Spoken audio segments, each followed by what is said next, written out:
South Dakota State's women continue to shine, winning 43 consecutive Summit League regular season games, and they're on the cusp of another league title. North Dakota continues to win, applying pressure on a league that is wide open. The Fighting Hawks now control their path to a top seed in Sioux Falls. Tommy Bruner delivers another incredible performance in a Denver victory. The nation's leading scorer still has Denver in the mix despite a few rough weeks. And welcome to another edition of Summit League Spotlight. He's Darron Wallace in Sioux Falls. I'm Kienan Dixon out in Minneapolis. We'll try and do this. We are here in Minneapolis for the Summit League Swim and Dive Championships this week. That'll be right here on Summit League Network as well. Well, let's take a look at the scoreboard from the last week. Darron, it was a chaotic week. Yeah, Keenan, the men's side has been an absolute dumpster fire in the best way is the best way I can describe the season. The women, I mean, it's been South Dakota State and North Dakota State at the top. But over on the men's side, I mean, everyone's beating everyone. You know, KC had a big win over SDSU. Then SDSU turns around on Saturday, gets a huge overtime win in a game that looked like it was over. So it's been really fun just to, watch these teams fight their way to the stretch. Yeah, and on the women's side, South Dakota State cruised to another 2 victories. They're now 12-0 in league play, continuing that dominance, 61-1 over the last 4 seasons, Darron. I don't think that we've seen a stretch like this from any team, really. Yeah, actually, we were talking with Coach AJ in his press conference today, and he mentioned that including the 43-game winning streak, there's something in one over an even longer stretch of games. So just total dominance from South Dakota State on the women's side. We're 2 weeks away from the Summit League tournament starting in Sioux Falls. There's so much time and still so much that could happen. One team that doesn't have a ton of chaos, like we just mentioned, is South Dakota State and their women's team. They continue to roll, and they're 2 games away from securing another regular season crown.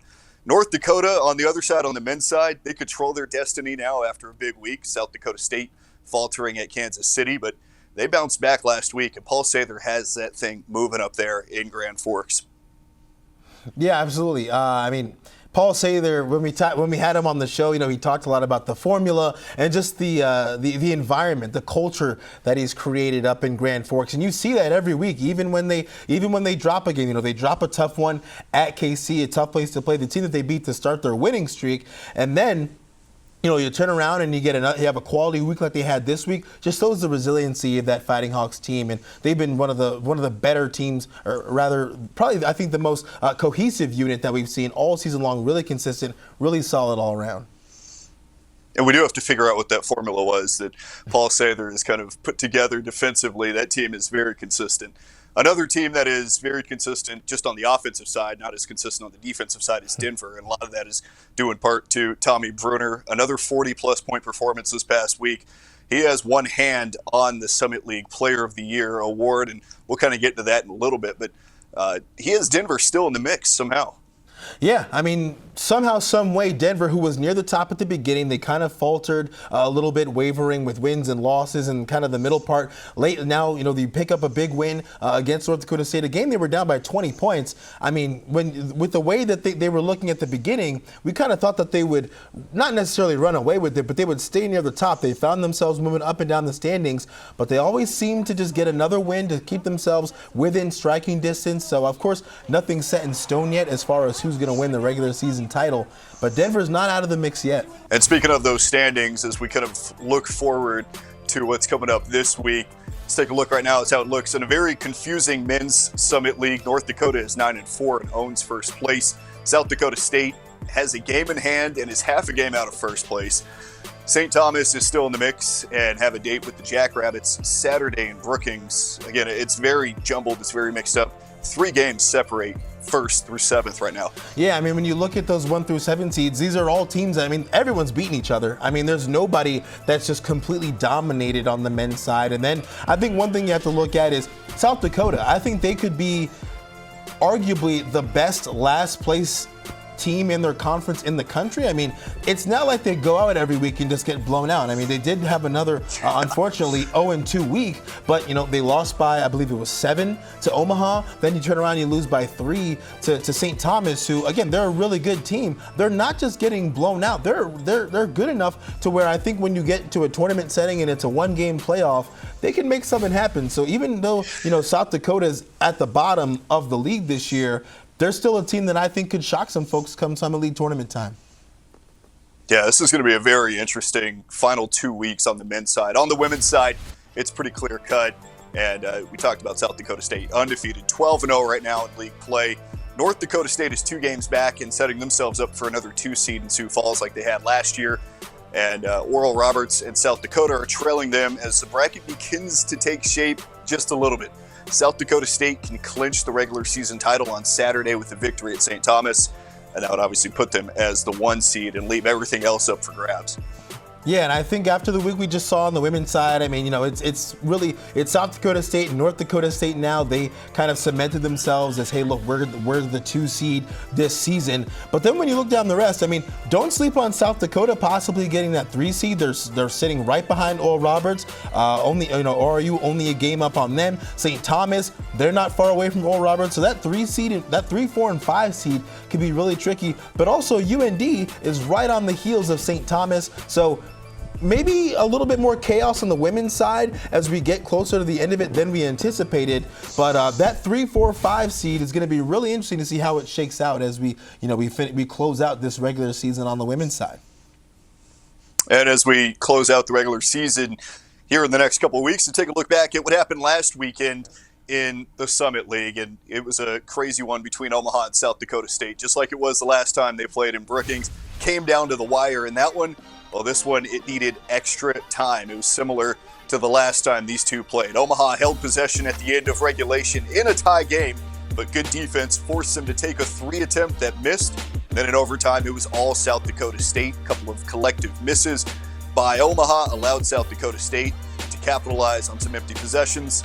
And a big-time team effort by the Jackrabbits, helping them to an 85-77 win, a crucial win that they definitely needed, behind 3 double-doubles from Charlie Easley, William Kyle III, and Zeke Mayo. That's about as good of a performance as you'll see from a team like that. Yeah, and speaking of Zeke Mayo, he scored 8 straight points in that overtime period. I mean, talking with Hendo just this morning in his presser, he said, I mean, just the way that these guys fought at the end, especially after having lost on Thursday in Kansas City, to bounce back like that, trailing by 6 points with less than a minute left. It looked like this game was essentially over, Keenan, and that Omaha would not only avenge their loss to South Dakota State in Brookings, but they would also be able to improve their spot in the standings. South Dakota State held strong, though. Huge clutch plays there at the end by Matt Mims and Zeke Mayo with the and 1 layup. So huge win, really important win for South Dakota State as they continue to fight in the standings. But another team fighting in the standings is Denver. And Tommy Bruner, he just continues to shine in the Mile High, Keenan, facing a North Dakota State team that won 4 of its last 5 games and had been soaring up the rankings, going from the bottom to as high as the 4 seed. Denver trailed by as much as 20 points, but then Bruner took control and he scored 41 points on his own, shooting 14 for 21 from the floor. Tuco Tynamo added 13 as well, but the story was Bruner as he continued his reign in the Summit as the Summit and the nation's top scorer, giving himself a little bit of a cushion to earn that countrywide scoring title, Keenan. Yeah, he's right there. And I mean, it wasn't long ago that the Summit League had a scoring title champion, and that was just 3 years ago. Max Asmus, when he had that magical season, taking Oral Roberts all the way to the second weekend of the NCAA tournament. Tommy Bruner, I know that the scoring title would mean a lot to him based on everything that's happened in his career, taking him kind of all over the country. But I think he would be way more interested in making the Summit League championship game, winning the Summit League title, and moving forward and capitalizing on that, maybe even getting a second weekend type of appearance. That's the type of player that he is. He's that type of guy that can take a Denver and shock the world with his scoring ability. I'm really interested to see that if how far could they make it if they were to make it to the tournament. Yeah, fascinating stuff. And a team that they had a great dance with out in Denver was South Dakota. South Dakota played St. Thomas this time. This was in St. Paul. Last time out in Vermilion, it was a thriller overtime victory. Boston Holt kind of took over down the stretch. This time, St. Thomas came out on top thanks to a double-double from Parker Bjorklund, the most interesting story in college hoops. Drake Dobbs, Raheem Anthony, and Brooks Allen also added double-digit scoring to get the crucial 83-80 win over the Coyotes. They held off a big performance from Boston Holt, who was above 20 points again this time. South Dakota is right there, but St. Thomas still finding a way to come out on top. Yeah, and South Dakota led by 10 points at halftime, and they looked really good. They looked like they could get possibly a win that would maybe not necessarily shoot them up in the standings, but would definitely be good for their confidence. But St. Thomas, right out of the break, I mean, they tied it in less than 5 minutes, a 10-0 run, or rather a 12-2 run to open up the scoring in the second half. And St. Thomas has started to look the well-oiled machine that they've been looking like all year long. They're also the highest net rated team in the Summit League right now, are St. Thomas. I think people kind of forget that because they're not at the top of the standings right now. But this St. Thomas team, for as battle tested as they were, are thanks to their non-conference schedule, and as battle tested as they have been fighting through the Summit League, this is a team that, I mean, just when you look at their total body of work, you absolutely cannot sleep on them, because in a couple of weeks, I think they'll be making waves in the Summit League tournament, Keenan. Yeah, a very dangerous team, and you talk about that net ranking. That's significant in terms of how well they perform in some of these bigger games. They did lose at South Dakota, a couple of weeks ago. Got vengeance for that. But if you kind of look at some of the losses that they have, the game-winning shot by Zeke Mayo in St. Paul a few weeks back, there's some things that they could have adjusted, and some victories that they could have back that I think they would love to have back. Yeah, well, a team that I know wants a few games back, specifically road games, are the Oral Roberts women. And it looked like they would actually get the elusive key road win they've been searching for all year long. But Heaven Hamling and company, they were not having it. The Bison outscored the Golden Eagles 47-32 in the second half and shot over 50% from the floor to secure an 83-73 win. The biggest threat to their current second seed proved to be no problem for the Bison, Keenan. Yeah, not at all. It seems like North Dakota State continues to keep everybody else at an arm's distance. We saw this last year. Obviously, South Dakota State dominated, rolled to an undefeated season throughout the regular season last year. So it was a battle for second place. North Dakota State did it back then as well. And, they're another team that's just right there. I think they're just a few good plays away. They were so close to beating South Dakota State at home. They'll get another chance coming up here very soon against the Jackrabbits, and it'll be very interesting. And speaking of that, let's get into some stock talk as we look at some of the best storylines in the Summit League. And right now, the best one, I think, is coming out of Brookings with South Dakota State and the star sophomore in the middle, Brooklyn Meyer. Is she the player of the year? I'm buying that. I mean, I think she'll try and tell you, if you were to ask her, that it would be any one of her other teammates, specifically, Paige Meyer. She loves to talk about how good Paige Meyer is. But I think what she needs to do is say, hey, I'm pretty good too, because she is, averaging over 15 points a game, averaging nearly a double-double per game. She had another 20-plus point game on Saturday against Omaha. I mean, she's virtually unguardable. Teams try to send a double at her. She can either score through it or she'll pass out of it. She's tough on the glass. She's a really smart player. Aaron Johnston talks about how smart of a player she is as well. I think it's clear cut that there's nobody on the women's side that's been having a better season than Brooklyn Meyer. And if I were to chalk it up right now, I think Brooklyn Meyer is probably the runaway favorite to win the award. So I'm buying that for sure. Runaway favorite coming from the runaway first place team right now. And then on the other side, North Dakota, it's been a magical run for them. We talked about their 0-3 start in league play, struggling through the months of December and early January, all of a sudden figuring something out up there at Grand Forks. Well, now they're in first place, sole possession of it. Are they the representative of the Summit League in the NCAA tournament?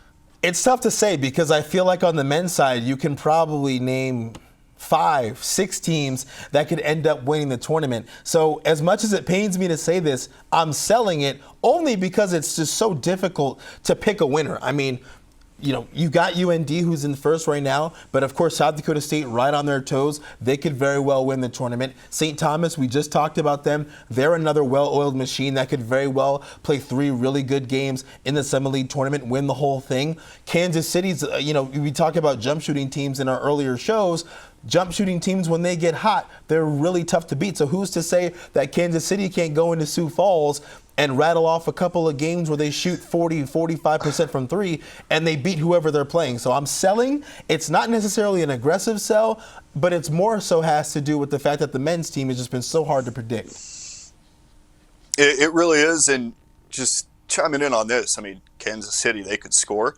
Remember, they held North Dakota to 47 points last week, so that wasn't too long ago, and that was on the road in Grand Forks as well. So Kansas City is very good at home. We saw what they did last week to South Dakota State at home. We saw what they've done to Oral Roberts and a few other teams in the league. But you're right, it's very up for grabs right now. On the men's side, also, Denver's Tommy Bruner. We talked about his high scoring. He's averaging 25.3 points per game this season.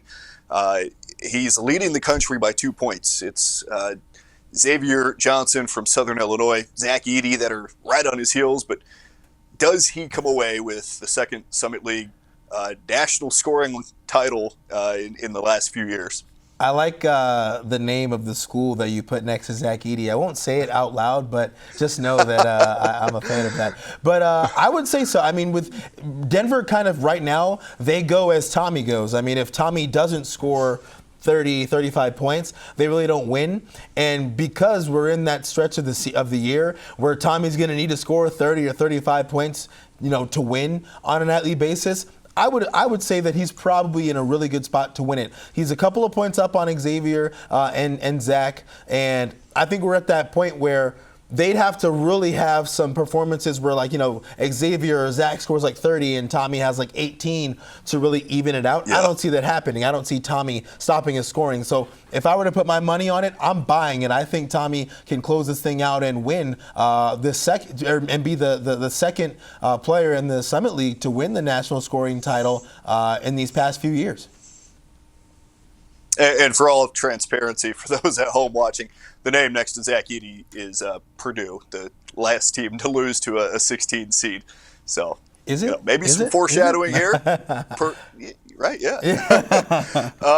Max Asmus was the last player in the Summit League to come away with the national scoring title. That was back in the 2020-2021 season when he averaged 24.5 points. He was an X factor that entire season for ORU and the next two as well.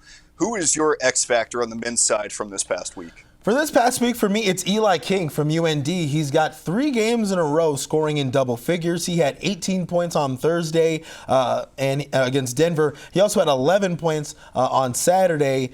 This is a kid that maybe teams might not be familiar with. He can really shoot the ball, and if you remember from our midseason award show, I believe you may have listed him as one of your players. Sixth man of the year. Sixth man of the year. Yeah. So he's been a player that's gotten some recognition. I think last week he really proved his value to this UND team. I mean, they've got so many guys that can score, so many guys that can defend, but Eli King, when he's that other player that can come off the bench and give you that knockdown shooting like he does, and just that poise that he has at the guard position, he's really dangerous. I got to give it to Eli King this week.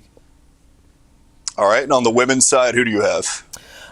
This one might be a little kind of opposite of where I was thinking when I picked Eli King, but I'm actually going to give it to Olivia Kiefer. Now, Eli King kind of lit it up in the scoreboard. Kiefer really didn't. She scored 5 points on Thursday, only had 3 on Saturday, but what she does for South Dakota is she gives them the ability to let Grace Larkins take a seat, take a breather, and run that offense. I mean, she played 17 minutes on Saturday and a quality win over a St. Thomas team who's really well coached, and they play really good defense, but Kiefer plays really good defense as well. She can also spell Larkins from having to guard the other team's, best perimeter player, so really solid stuff from Olivia Kiefer, so I'm going to give it to her on the women's side. All right, there you go. Coming up, we'll talk to head coach of the Jackrabbits women's squad that has won 43 straight regular season conference games, Aaron Johnston, and we'll also start to preview some of the upcoming games this week.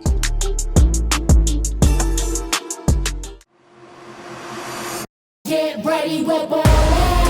You go right, I go left. Put it work, trip and sweat, ain't even halftime yet. We're ballin'. That's a mop the floor, get 'em, check the score. Yeah, we get 'em, they ain't even know what hit 'em. We're ballin'.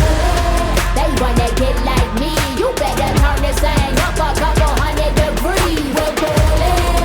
I got glory in my bones, now don't let me into my zone. From the first shot to the final buzzer, don't miss a moment of the Summit League basketball season. Midco Sports Plus is the streaming home for all your Summit League teams. Subscribe today for exclusive content, expert team analysis, complete game coverage, and every single minute of Summit League action. Subscribe and watch at midcoastsportsplus.com.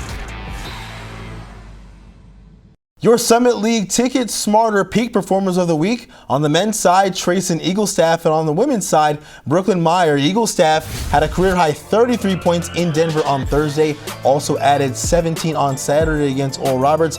He notches the honor for scoring over 25 points per game in just 2 games. And on the other side, Brooklyn Meyer, another dominant week from her, over 23 points, 7.5 rebounds per game, 2.5 assists per game, continues to dominate, currently winning more than 40 games in a row in Summit League regular season play. Kienan Dixon got the chance to catch up with head coach Aaron Johnston of the Jackrabbits and talk about their dominance in this conference.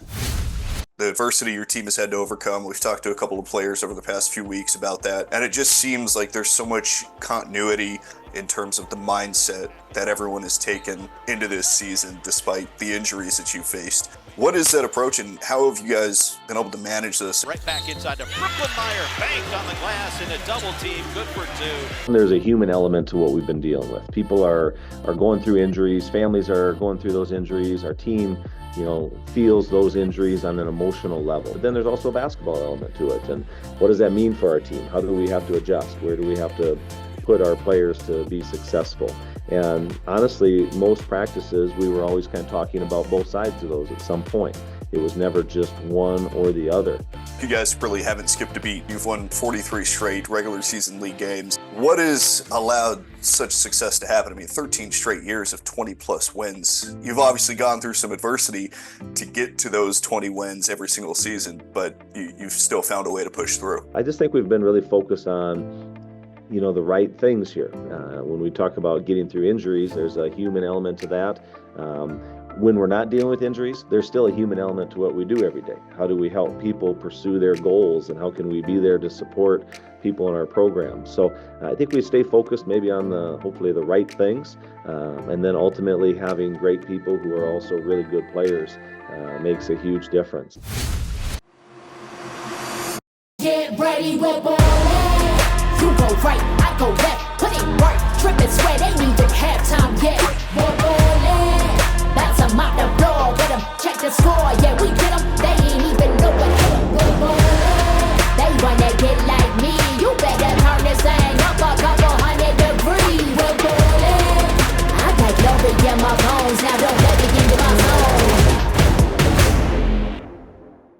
From the first shot to the final buzzer, don't miss a moment of the Summit League basketball season. Midcoast Sports Plus is the streaming home for all your Summit League teams. Subscribe today for exclusive content, expert team analysis, complete game coverage, and every single minute of Summit League action. Subscribe and watch at midcoastsportsplus.com. Here we go, another week, and we are another week closer to the Summit League tournament, which means that these games mean so much more. 8 games on Thursday, 8 on Saturday, 15 games on Summit League Network. We'll have one nationally on Saturday. That'll be North Dakota against North Dakota State men on CBS Sports Network. Let's take a look at that schedule for Thursday. Kansas City looks to remain hot with a trip to South Dakota. Denver heads to South Dakota State for an interesting matchup between 2 of the best guards in the league. St. Thomas treks to North Dakota State, and Oral Roberts faces Omaha. For the women, South Dakota heads to Kansas City. South Dakota State goes to the Mile High City.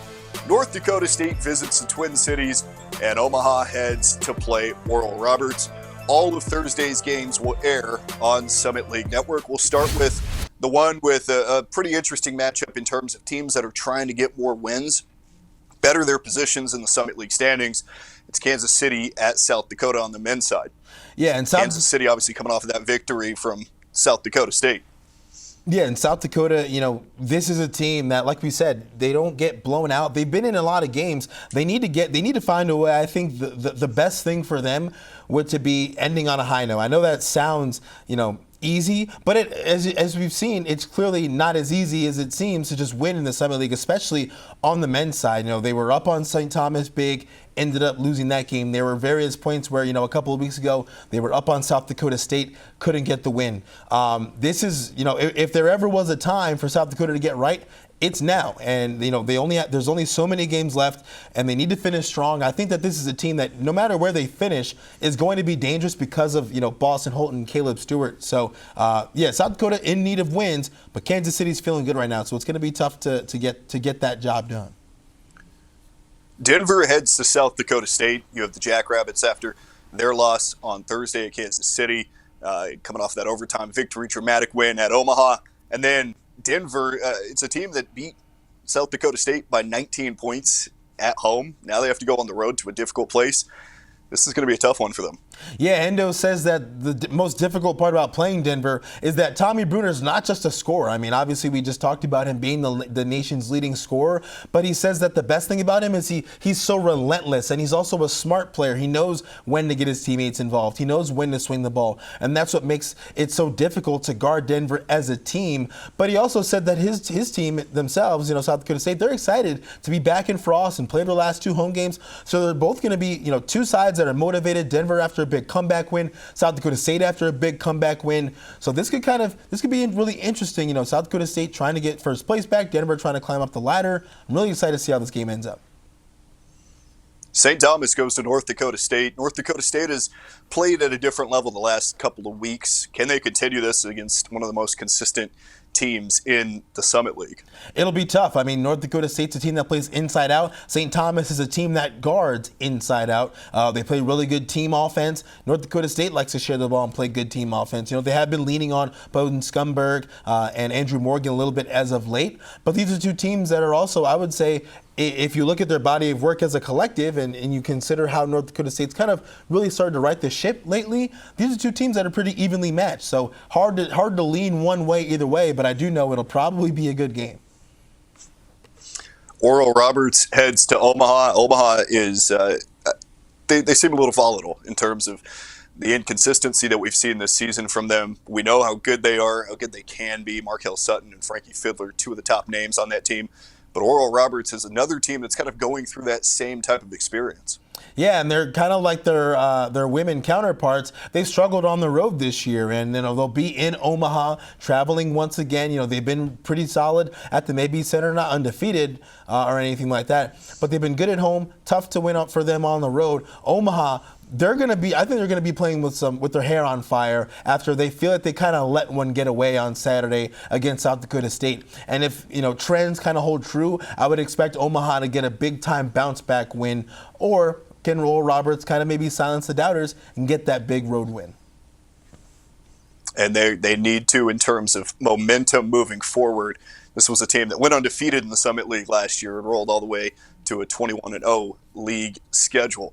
On the women's side, South Dakota at Kansas City. South Dakota coming off that upset loss at home against Omaha last week. Now they have a Kansas City team that has that little bye from last week. They didn't play Saturday. Yeah, and South Dakota, I think they do have a lot to build on, especially the way that they played against St. Thomas. I mean, these are 2 of the league's top defenses on the women's side. But South Dakota in that second half, I mean, the first half they kind of let Jade Hill get nearly whatever she wanted. But in that second half, she went almost radio silent, and they really just dominated. I think South Dakota may have found something in that game, and they can build on that heading to Kansas City. South Dakota State has a little road stretch here. They head to Denver, and they're looking to go 13-0 before coming to the Twin Cities on Saturday to play St. Thomas. Well, Keenan, AJ says that, Denver's a place where they kind of struggle to play. I know on paper it might seem like, South Dakota State will just steamroll. But don't sleep on Denver, because we've seen in the past few weeks what they're capable of, scoring over 100 points in regulation, coming up with some really big-time wins. I mean, it's not a foregone conclusion that South Dakota State will just go into Denver and steamroll. And I think it'll be a little bit more of an interesting game than people would anticipate. And I think another interesting game is North Dakota State against St. Thomas on the road at St. Thomas. North Dakota State is still really good, and they do have that cushion, 3-game cushion behind third place. So they're still in a safe place to try and get second place, but this is a win that I think is more of a momentum thing for them. Yeah, and they're going to need it to maybe just stay clear of the teams that are right behind them, because ORU, South Dakota, they're not too far away. They're kind of right on each other's heels, but not too far from North Dakota State. But St. Thomas, they're going to be trying to right the ship. They're right now they're on their longest losing streak of the season, 3 games. Prior to that, they never lost more than 2. So if there's anything that I know about Ruth Sin, is that she's going to have her team prepared and focused and trying to get back on the right track. So it won't be easy for North Dakota State. And it won't be easy for Omaha. They have to go to Oral Roberts, a team that has not really lost at home this season. They've lost just once at home this season. So they're very good. They know how to win at home. But Omaha just went on the road to South Dakota and got a win last week. You got to imagine some of that is going to try and carry over to this game in Tulsa. Yeah, they're going to be trying to build on last week, going 1-1 in South Dakota, on the road again in Tulsa. And Omaha's just one of those teams where it's just like they have, they'll get good individual performances, but they can't quite put it all together in the same game. Maybe Grace Cave will have a really good game, but then no one else will have a really good game. It's just like, if they can find a way for everyone in the same game to play really well, Omaha's a pretty good team, but that's the issue, is they haven't been able to. But they have a tough task trying to beat, Oral Roberts, who the only team that they've lost to in this season is the best team on the women's side in South Dakota State. So it'll be a tall task either way, but it's not a game that Omaha can't steal. This is college basketball after all. Like, anything can happen at the end of the day, and I think that's what has made this season so exciting. And we've seen that, especially on the men's side. It's very interesting. Those are Thursday's games. Obviously, those will be on Summit League Network. On Saturday, we'll have 7 on Summit League Network, and then North Dakota State men on CBS Sports Network. Darron, another interesting week coming up. I think we keep saying this week after week, but that's just how it's been this entire season, where there's so much balance across the board in the league. Yeah, I feel like you have those seasons where sometimes there's just some ho-hum weeks where, the best teams win and the teams that aren't near the top lose. But I think this year has been one of those ones where we've been lucky to see some of the teams near the bottom getting big wins at crucial times. Some of those teams at the top kind of maybe having more ebbs and flows than we're used to seeing. So, yeah, it's been fun to watch, and I'm sure there's been a lot of hair pulling in some coaches' offices all around across the Midwest. Well, this will be interesting. We'll see what happens coming up this week. And, of course, we'll be back here next week to discuss all of this and preview the final week of Summit League play as we inch closer to the Summit League tournament. Make sure you get your tickets today. There are sales going on and specials all over the place. Visit thesummitleague.org/tickets. And, of course, you can sign up to watch all these games on Summit League Network. And, of course, plenty of action on Summit League Network during the Summit League tournament, I should say. Sign up for that at summitleague.org/TV. We'll see you next week. He's Darron Wallace. I'm Kienan Dixon, saying so long.